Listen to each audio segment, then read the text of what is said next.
All right, guys, this week I'm going to talk to you about how ball position, swing direction, and angle of attack dictate what kind of golf shot you're going to hit. All right, guys, I'm out here at the beautiful London Club in London, England, and we just did a golf school. Now, I'm going to talk to you about how you can change ball patterns, shot shapes, by influencing your angle of attack, ball position, and swing direction, what all of those are, okay? So when we start talking about swing direction, that is the overall motion of your golf swing, right? Different from club path. That's what your club is doing at the moment of impact. And we'll get into how those can have varying effects. Now, angle of attack is simply the angle that your club head is either traveling down or up into the golf ball, okay? We know with irons we want to have a more downward attack angle, and when we're trying to get up on a driver, if we want tons of speed, we want to have an upwards attack angle. So we can use angle of attack and we can use swing direction to change the flight of the golf ball just by understanding one thing. If we think of the overall motion as an arc, okay?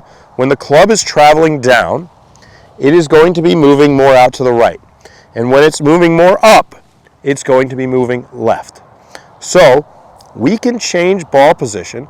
If we want to get into a position where we influence the path and have it moving more right, at the moment of strike, we can move the ball back in our stance. If we want to move it more left, we can move it more up. That's why generally, just as a general rule of thumb, it's not true for everyone, but you will see drawers of the golf ball with their ball position farther back, and faders will have it more forward, okay? Now, using that same concept, if we want to hit more up on our drive so we can get more distance, we can put ourselves in a position where we start to aim more right, because when we are moving up, we're throwing the path more left, right? That can offset that, and at the moment of the strike, we will be swinging more neutral to the target, okay? So that's a great tip on how to get more up with a driver. That's a great way to be able to hit more draws with your irons or fades just simply by changing ball position, okay?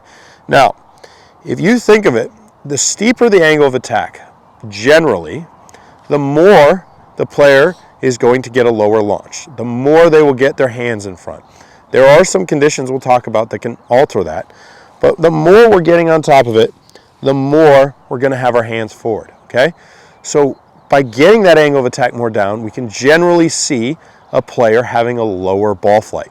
Now that gets within reason. If you start really tugging everything down and swinging hard on it, now you start throwing yourself into big slice territory. You start getting the path working too far right and across, okay? So one of the conditions that I see commonly where players really start to mess that tug up, right? When they're trying to get everything forward. This is all assuming that we are keeping our chest centered and we are rotating on top of the golf ball. The second we start getting ourselves in a position where we start throwing our tilts and our angles and everything going back, that can have a negative influence on angle of attack, and that can throw off the path massively. So we really want to feel like we are just making a nice rotary swing where we are getting our chest turning in order to put us in position to hit the shots we want and manipulate through ball position, okay? Anything where the head's moving back or forward can really throw off those numbers. Now, this is one general concept here in terms of ball position and AOA, okay? The more a player is going to move the ball position up, the less they're going to get the shaft leaning forward, especially if we're using a rotary swing or we're keeping our lead arm attached, right? There's not any room for it to get far ahead. So if you're really trying to get those hands moving forward into impact, you're going to want to put the ball position a little bit back or keep it centered, okay? That's where you want it to stay. Now, one final thought for everyone. If you are a player who wants consistency throughout their game, I suggest leaving the ball position the same for all of your clubs until you get into a position where you have to hit up on it with your driver. I like my beginners to just leave everything centered. This gets into gapping, okay? If we get in here and we naturally have shaft lean, okay, and then we start creeping it up. You hear a lot about put the longer irons farther up in your stance. You start creeping that up. That's going to get us in a position where we add more loft to the club. So somewhere along the time when you're looking at the gapping, you're going to get into a position where your 5-iron has the same loft as your 6-iron. And there's going to be a big gap in your distance somewhere in your bag. So leave the ball position the same for all your shots until you are trying to change trajectory or trying to change shot shape through doing it. that's the one time that you make those changes. I hope these tips help you play better golf. This has been a wonderful time here in London at beautiful London Club, and I can't wait to be back to do another school in the future.